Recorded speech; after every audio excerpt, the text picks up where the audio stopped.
Hello Maithili, మనోళ్ళు ప్రేమించుకున్నాం పెళ్లి చేయండి అని చెప్తే ఆశీర్వదించి పెళ్లి చేయరు. పెళ్లి చేసుకుని వచ్చి నించుంటేనే ఆశీర్వదిస్తారు. నువ్వేం చేస్తావంటే వెంటనే బయలుదేరొచ్చాయి. ఓకే, నేను నీతో వచ్చేస్తాను. నేను ఇడ్లీ రెడీ చేస్తాను, నువ్వు చట్నీ రెడీ చేయి. ఇద్దరం కలిసి రోడ్ సైడ్ లో కొట్టు పెట్టుకుందాం. ఓకే? అలాగే మెనూలో కొంచెం పరోటా కూడా యాడ్ చేసుకుందాం మైథిలి. చేద్దాం. ఫస్ట్ అమ్మతో మాట్లాడండి. ఏంటి బాబు ఎలా అంటున్నావు? 6 రోజుల్లో ముహూర్తమే లేదు కదా. మరేం పర్వాలేదు, మామూలుగా ముహూర్తం రోజునే కదా పెళ్లి పెట్టుకుంటారు. మనం ఒక చేంజ్ కి ముహూర్తం లేని రోజు చూసి పెళ్లి పెట్టుకుందాం. అదెలా కుదురుతుంది బాబు? ముహూర్తం బాగుందో లేదో చూసుకోవద్దా? అత్తయ్య, ఇప్పుడు అష్టమి నవమి మంచి రోజులు కాదు అంటారు. కానీ ఆ రోజుకంటూ మంచి టైం ఉంటుంది కదా. ఇది అంతే, అన్నిటికీ మన మనసే కారణం అత్తయ్య.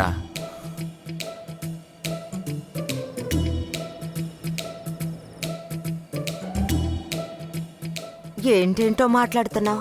సరేలే అల్లుడు, మీ సైడ్ నుంచి పెళ్లికి ఎంతమంది వస్తారు? ఏంటి మహా అయితే ఒక 40-50 మంది వస్తారు. అలా అయితే అమ్మాయి సైడ్ నుంచి పెళ్లికి నేను నా కూతురు మాత్రమే ఉంటే బాగుంటుందా చెప్పు అల్లుడు. అవును కదా. అయితే అత్తయ్య, మావయ్యకి తెలియకుండా మీరందరినీ పెళ్లికి పిలవాల్సిందేనా? ఏమంటున్నావు?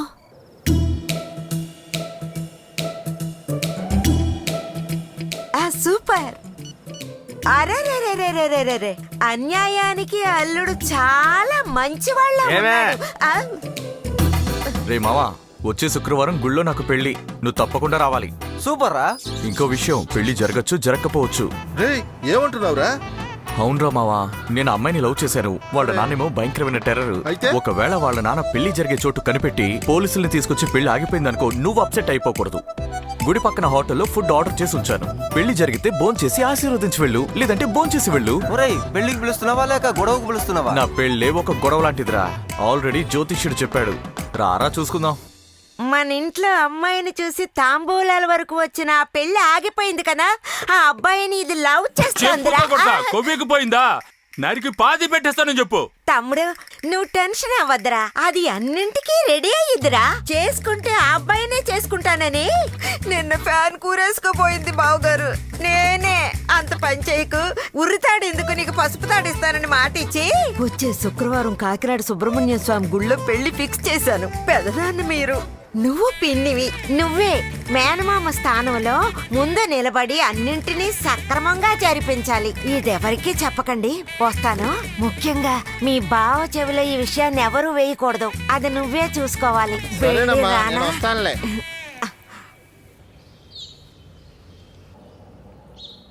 ఏమండే, మన అమ్మాయికి హైదరాబాద్ లో ఏదో కంపెనీలో ఒక ఇంటర్వ్యూ వచ్చిందంట. అది పని పాట లేకుండా ఇంట్లోనే ఎన్ని రోజులని కూర్చుంటది? హైదరాబాద్ లో ఉద్యోగం వస్తే వెళ్ళనివ్వండి. ఏమంటారండి?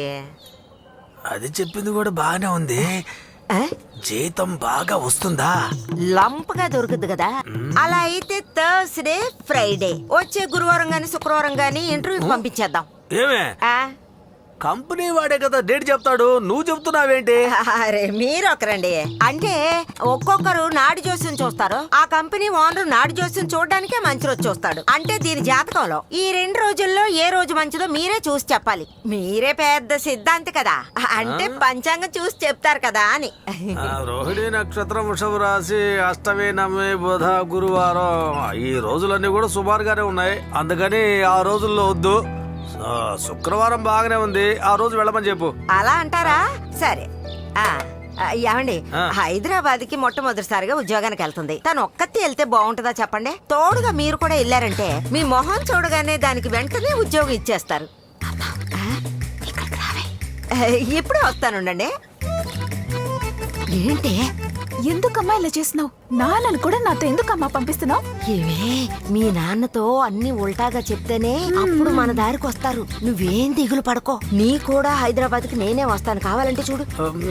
అయ్యయ్యో, ఏమే, ఈ ఇంటర్వ్యూ అంటేనే ప్రశ్నలు వేసి చంపేస్తారు. అందుకని నేను రా, నువ్వే వెళ్ళు. ఎలా ఉంది? డూడ్, అందరూ యాక్షన్ మూడ్ లోనే ఉండాలి, అలర్ట్ గాను ఉండాలి. అంతకంటే ముఖ్యమైన విషయం ఏమిటంటే పోలీసులు ఎక్కడైనా కనపడితే వి అని ఒక సిగ్నల్ ఇవ్వాలి. అందరూ పారిపోయి దాక్కోవాలి. ఓకే, రండి. ఏంటి పార్టీ మీటింగ్ పెడుతున్నారా? రే అదివరా, వీడు ఇక్కడ ఉన్నాడేంటి? ఎప్పుడు జాయిన్ అయ్యాడు? అష్టాలిఖ బాఖ లుఖ హెజో కొయ్య మొట్టంగో. రే కొట్రా.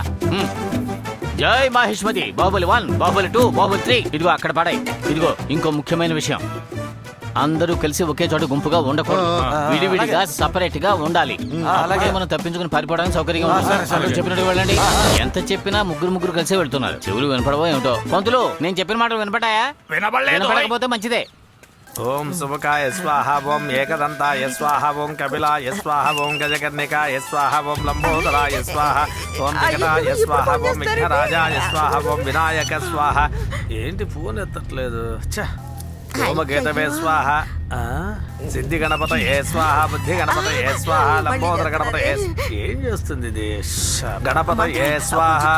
పెళ్లి కొడుకు పెళ్లి కూతురు దాక్కున్న వాళ్ళు అందరూ ఒకసారి బయటకు వచ్చేసేయండి. రండి రండి. వస్తున్నాం పంతులు. రే పిలుస్తున్నారు, త్వరగా రండి రే. పిలుస్తున్నారు, పదండి.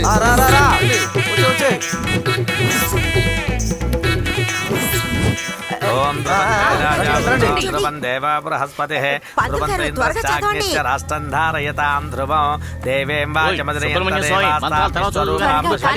తాళి కట్టించు. ఇంకా ఎన్ని స్వాహాలు చదువుతాడు? మళ్ళీ ఈయన చేస్తున్నారే. ఫోన్ ఎత్తవే. పంతులు తాళి త్వరగా తీవయ్యా. ఇంకా హోర స్టార్ట్ కాలేదు కదా. కూరలేదు గీరలేదు, తాళిని తీసి ఇవ్వండి. తాళి ఎవరి చేతికి ఇవ్వాలి? నా చేతికి. అల్లుడు క్యాచ్. భజంత్రీలు భజంత్రీలు కొట్టేస్తాను. ఓ మాంగళ్యం తంతునానేన మమ జీవన హేతున కంఠే భద్రామి సుభగే త్వం జీవ శరదాం శతం మాంగళ్య ధారణ ముహూర్తస్సు ముహూర్తో అస్తు శతమానం భవతి. అల్లుడు 6 ముళ్ళు స్ట్రాంగ్ గా ఉంటది. దేవేంద్రియే ప్రతిష్టతే సుముహూర్తమస్తు సుప్రతిష్ఠితమస్తు. అమ్మయ్యా, ఎలాంటి సమస్య లేకుండా పెళ్ళైపోయింది. అవును. ఎక్కడ అయ్యింది? ఇకపైనే మొదలవుద్ది. ఈ విషయం గనుక మా ఆయనకి తెలిసిందో రణరంగమే అయిపోద్ది. అయ్యో, మళ్ళీ ఫోన్ చేస్తారు. ఇదిగో వస్తున్నానండి. హలో.